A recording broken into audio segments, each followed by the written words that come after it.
menjelaskan pengertian tentang teknik sampel random sampling.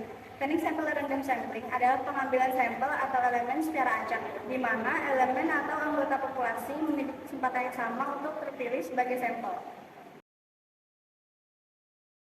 Hai semuanya, perkenalkan nama saya Natalie Glesia. Sekarang saya akan memberikan contoh dari penarikan acak sederhana. Nah, ini adalah contoh soalnya. Saya akan memberikan contoh dalam bentuk tabel. Populasi mahasiswa kedokteran adalah 100 orang, diambil 15 orang, berarti N besarnya adalah 100 dan juga N kecilnya adalah 15 yang diambil. Setelah itu, ini adalah contoh data yang diambil secara random. Yang pertama adalah hasil awal adalah 15, 35, 60, 75, dan 80. Nah, hasil yang tercatat adalah 10, 15, 30, 60, dan 40. Nah, jumlah populasi, cara menghitung jumlah populasi adalah selisih dari hasil awal dan hasil yang tercatat. Jadi selisih dari 15 dan 10 adalah 5, 20, 30, 15, dan 40. Ini jumlah populasi ini akan dijumlahkan. Jadi jumlahnya 20 tambah 30 tambah 15 tambah 40 110. Ke penyelesaian rumus dari penarikan acak sederhana adalah N rata-rata sama dengan Y rata-rata sama dengan N per sigma I sama dengan N kecil per N Y. Nah, ini adalah jumlah dari populasi dibagikan data yang diambil. Jadi data yang diambil adalah 1, 2, 3, 4, dan 5.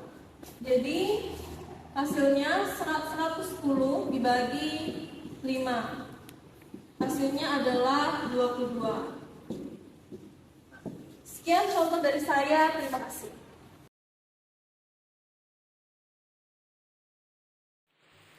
Perkenalkan, nama saya Rihan Pasya.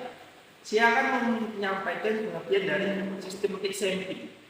Systematic sampling merupakan suatu metode pengambilan sampel yang di mana hanya unsur pertama saja yang diambil secara acak. Selanjutnya untuk unsur-unsurnya yang lain akan diambil menggunakan suatu metode yang sistematis dengan pola tertentu. Terima kasih. Ini saya akan memberikan contoh dari systematic sampling. Contoh yang pertama, seorang dosen ingin mengambil data dari populasi 75 orang. Sampel yang diambil adalah 5 sampel saja. Jika sampel yang pertama didapati dalam nomor 2, tentukan sampel lainnya. Penjelasannya, pertama kita cari dulu intervalnya. Rumus interval yaitu K sama dengan N besar per N. N ini adalah jumlah populasi. Dan N kecil adalah jumlah sampel. Masukkan datanya kembali. N besar yaitu populasi adalah 75. Per sampelnya 5. Dapat 15. Karena yang pertama sudah tahu 2, jadi kita tuh tinggal kan 2 nih. Lanjutin aja dari lompatan itu, dari lompatan sebanyak 15. 2 ini berapa kali kalau mendapat 15? Dari 32. 32 ke 15 47. 47 ke 15 62. Dan 62 ke 15 77. Jadilah ini sampel yang didapat. Itu saja contoh satu soal dari Systematic sampling.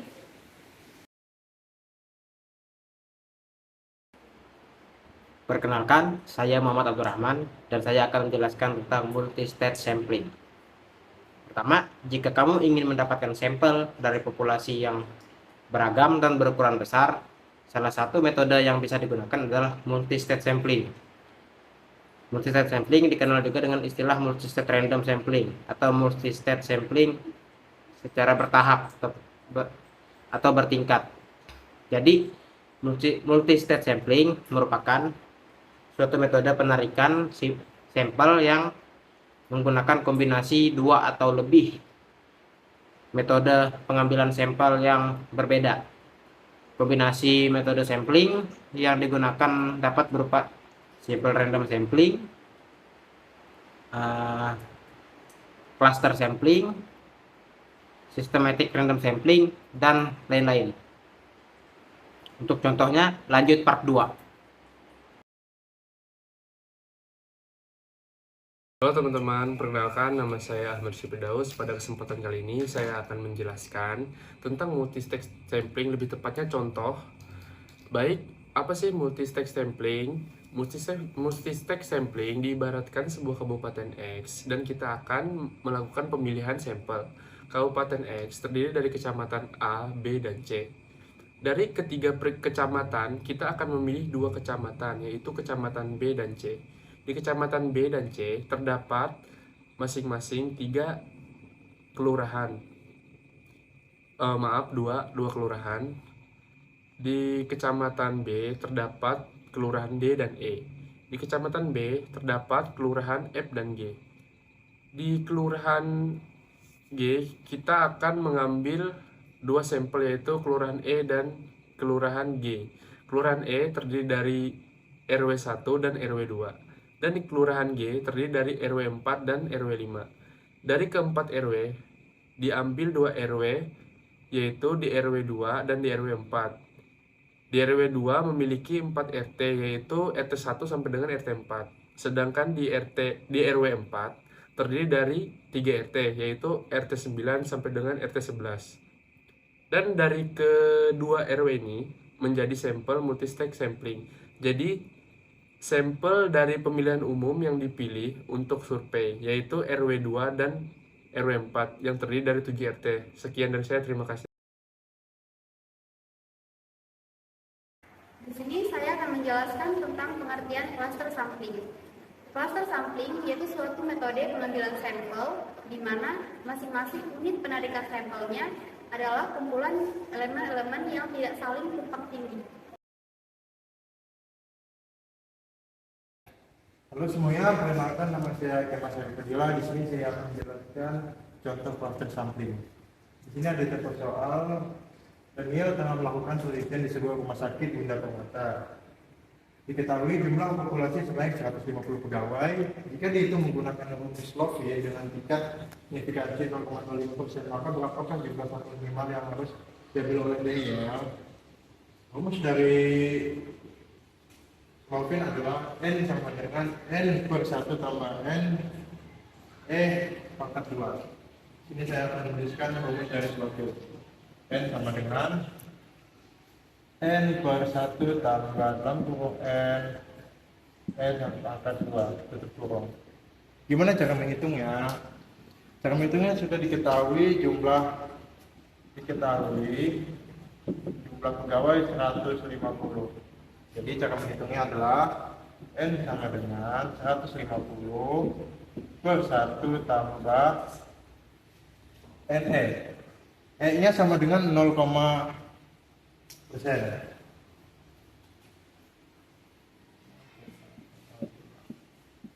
Cara menghitungnya adalah dari pangkat 2 tambah 0,05 dikali 0,05 sama dengan 0,375. Setelah itu, gimana cara mendapatkan hasil sampelnya adalah tinggal N sama dengan 150 per 1 ditambah 0,375 sama dengan 150 per 1,375 sama dengan 109 pegawai. Konsep dari rumus Slovin adalah rumus Slovin digunakan untuk menentukan ukuran sampel penelitian. Jika dihitung dalam menggunakan rumus Slovin, maka diketahui jumlah populasi atau sampel yang diambil oleh Daniel adalah berjumlah 109 pegawai dengan menggunakan signifikansi 5% atau 0,05. Sekian dari saya, Kapasitas Pancasila. Inilah pengertian dari cluster sampling. Baik, sebelumnya perkenalkan nama saya Ongki. Di sini saya akan menyampaikan penarikan acak berlapis. Penarikan acak berlapis memiliki nama lain Subtracted Random Sampling. Adalah suatu metode di mana populasi yang berukuran N dibagi-bagi menjadi sub-subpopulasi, dan di antara dua subpopulasi tidak ada yang saling tumpang tindih. Selanjutnya, setiap subpopulasi disebut sebagai strata atau lapisan stratum. Sekian dari saya ucapkan terima kasih. Baik, saya Benedikta Syarifah akan menjelaskan contoh penarikan acak berlapis, di mana contoh yang saya ambil adalah kehadiran kelas yang diketahui total populasi alfa ada 30, sakit 45, dan izin ada 70. Contoh data yang diambil bisa dilihat sebagai berikut, ada alfa, sakit, dan izin. Dan untuk penyelesaian, untuk mencari rata-rata alfa, rumusnya yaitu Y1 sama dengan N1 per N1 sama dengan, di mana N1, N huruf besar adalah total populasi dari alfa. Jumlahkan 5 tambah 7 tambah 8 tambah 4 tambah 9 tambah 5. Totalnya adalah 38 per, sedangkan N adalah jumlah lapisan 1, 2, 3, 4, 5, 6. Jumlah lapisan dari alfa adalah 6. 38 dibagi 6 adalah 6,333. Untuk yang Y2 atau sakit, Y2 sama dengan N2 per N2 sama dengan, masih dengan rumus yang sama, yaitu 49 per 1, 2, 3, 4, 5, 6, 7, 8 per 8 sama dengan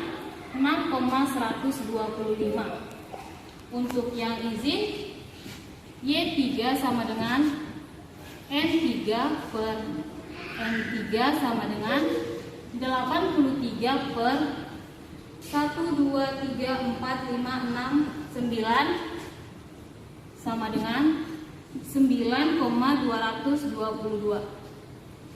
Nah, untuk mencari rata-rata keseluruhan yaitu Y rata-rata sama dengan, masukkan hasil N1 dikali Y1 ditambah N2 dikali Y2 ditambah N3 dikali Y3 sama dengan per total populasi, di mana total populasi tadi sudah diketahui di soal. Masukkan nilai N1 adalah 6 dikali Y1 6,333. Oh, ini tadi seharusnya 333. Ditambah N2 8 dikali 6,125 ditambah N3 9 dikali 9,222 per total populasinya ada 30 ditambah 45 ditambah 70 145 sama dengan 6 dikali 6,333 adalah ini apa yang enggak ingat? 3.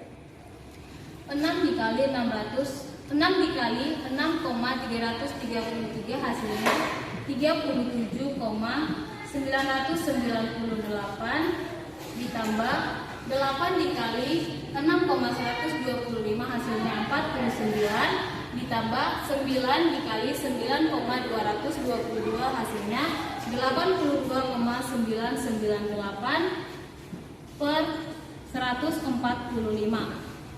Hasil dari penjumlahan 37,998 ditambah 49 ditambah 82,998 yaitu 169,996